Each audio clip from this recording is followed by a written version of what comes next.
Hello, Mountaineers. I hope you're ready and excited for next semester because we have so many virtual events prepared for you. In the past few years, virtual events became increasingly popular. And because of the coronavirus pandemic, they became pretty much the only way to connect with future employers. In fact, last semester, we hosted multiple virtual career fairs with over 250 employers attending. 30 of these employers held virtual interviews immediately after the career fair to hire our students for their internship and full-time positions. So there'll be a lot of opportunities for you in the upcoming virtual career fairs, and I really hope that you'll be prepared and put your best foot forward.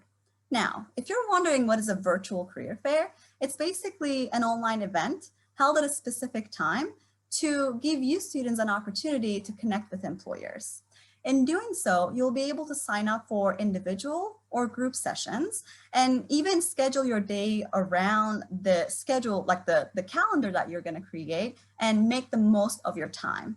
Some of the cool features that you'll have at the virtual career fair is video, audio, or text-based chats. And depending on the employer's preference, you'll be able to use these features and cool kind of technical things. Now, how do you access to virtual career fairs hosted by West Virginia University? It's pretty simple. You'll log into your Handshake profile and use your WVU credentials, your mixed username and password, like you would to have access to eCampus, STAR, or any other WVU related platforms, and basically sign up for the virtual career fair. Two things that are really important here is making sure that your Handshake profile is always up to date with most relevant and most recent qualifications and experiences.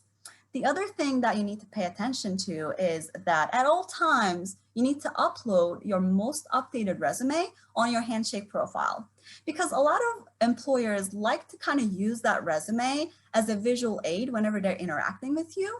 And once the career fair is over, if they want to reach out to you, they're going to use the contact information on your resume to do so. So please don't deter these common traps and pitfalls preventing you from getting connected with the employers.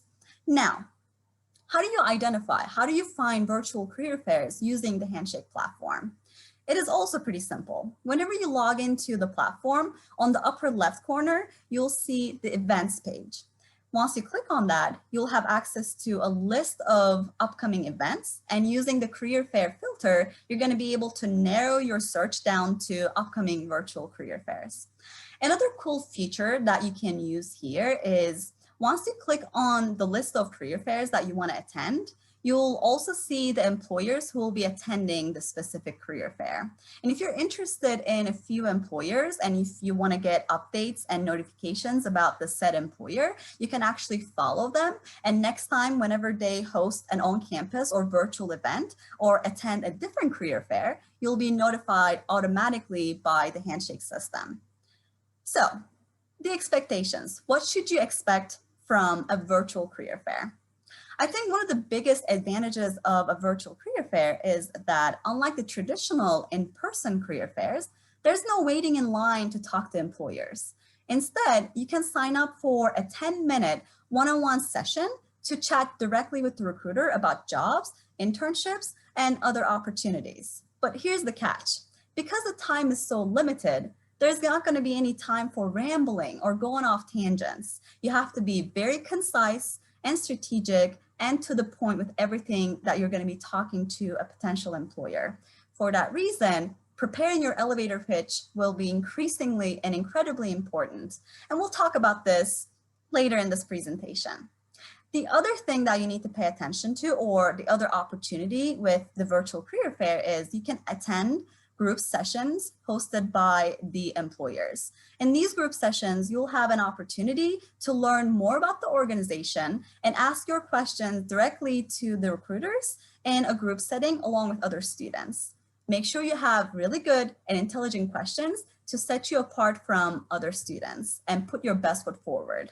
Now, we're going to switch gears and actually start talking about how to prepare for a virtual career fair. All right, so when you prepare for a virtual career fair, you want to prepare very much like you would for a normal career fair. It's just a little bit different because it's online now. So to prepare for that, you want to do things like knowing the job posting in and out, looking at that company's website, their social media, looking on glassdoor.com, take a look at recent news articles and look at their LinkedIn. So you really want to know that company in and out to do your research and make sure that you know all you can about that company, about that job, and all you can so that when you talk to that employer, you're very informed and you're able to share that you know all about it. You also want to prepare a couple talking points. So not only talking points about yourself, but also prepare like you would for an interview, because think about this, as Chala mentioned, you have 10 minutes with that employer, which is a real pro for a virtual format. When you're face-to-face in a face-to-face career fair, it's overwhelming and there's lots of people, but you have this individualized time sometimes with an employer if you have a one-on-one session. So it's almost like a mini interview. So prepare like you would for an interview and prepare interview questions as well, just in case. So let's talk about the elevator pitch now. As you can see, that elevator pitch is so important. What is an elevator pitch exactly? An elevator pitch is 30 to 60 seconds, and it's basically your summary or pitch about yourself. So when I said prepare some talking points about yourself, you want to have your elevator pitch really set and really down. So when someone asks you a question like, tell me about yourself, or why do you want to apply for this job, or why are you interested in this company?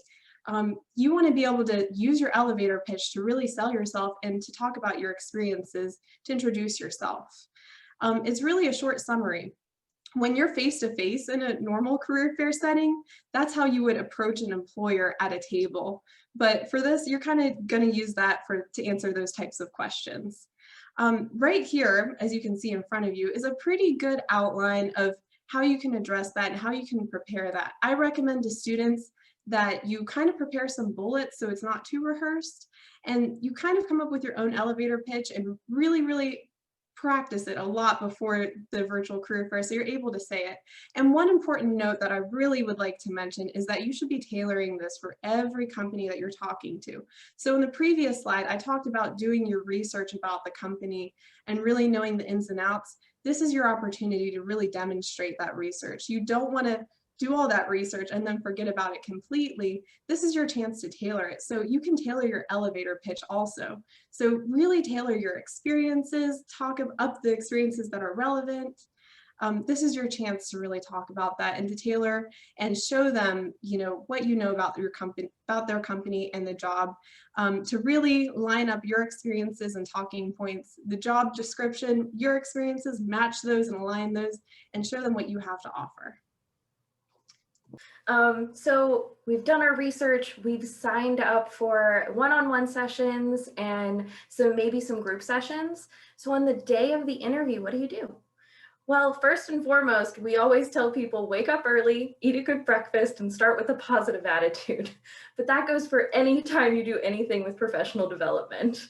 But other than that, for this virtual format, you really still want to dress professionally, just like you would in a normal career fair. They're going to see you in this kind of a format where you can pay attention to your background, have a good neutral background where they're not paying attention to really what's behind you, but what you're saying. That's why it's so important to have a neutral background. You want good lighting so you look great. And again, just dress as professional as you can. And so to continue on in the next slide, I do want to talk about what it's going to look like the day of on Handshake. So just like when you were registering that Chala talked about, we definitely want to go into Handshake, go to the career fair through events, and when you log in, you're actually going to see an exact schedule of your day. You're going to see exactly what time you're going to be meeting, and you can meet with the employer about 5 minutes ahead of time. And when you click the join button, you want to be ready for them to appear at any time, but make sure you're there on time, just like you would be for an interview. It's really important. And they're taking time out of their day to meet with you. You need to make sure you take it seriously.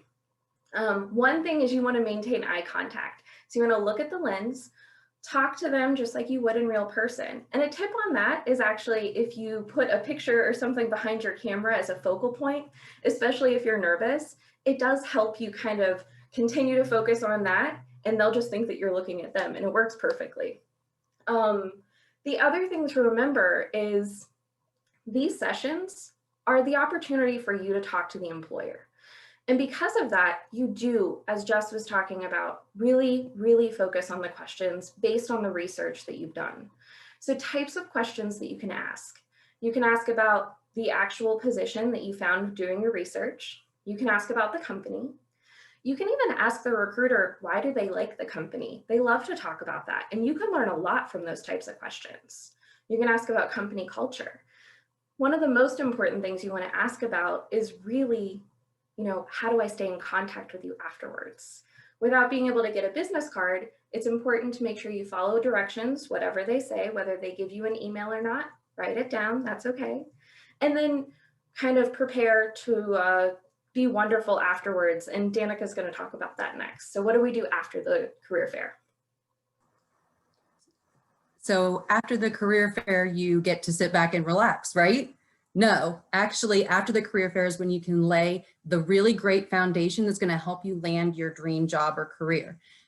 So those notes that Jesse mentioned are going to be really important. It's important after you talk one-on-one with recruiters to write down different things that came up during the interview and then bring them up again in the thank you note or email.